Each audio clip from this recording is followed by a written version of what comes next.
Okay, now we're going to get into some terms of the contract that might be new to someone outside of North Carolina, or even first-time homebuyers, or even sellers who haven't bought or sold anything since 2012.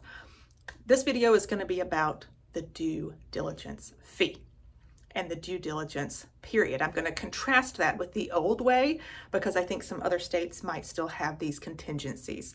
So we get asked a lot, do you have a contingency? I want a contingent on my loan. I want a contingent on a home inspection. There are no contingencies, but there used to be.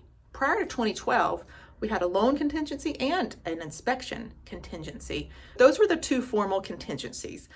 It just was too messy. So now it's very clear. It's very black and white. You as the buyer have a due diligence period under which you need to get your loan approved, any inspections.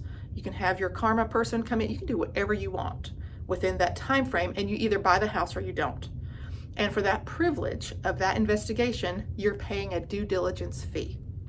That fee is non-refundable the minute you have a contract.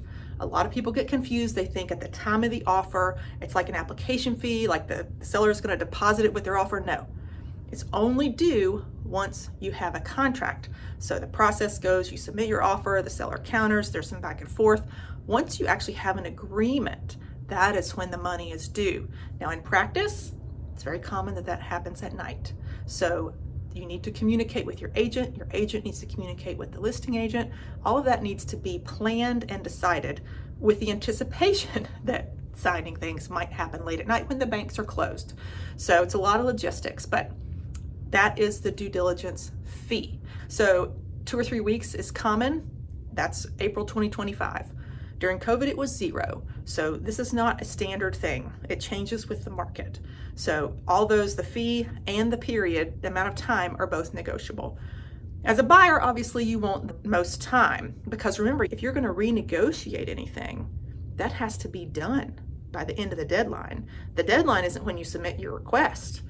You have to be in agreement by the deadline. So there's just a lot of logistics and a lot of stuff that your buyer agent is managing for you as part of this. So they need to be very organized.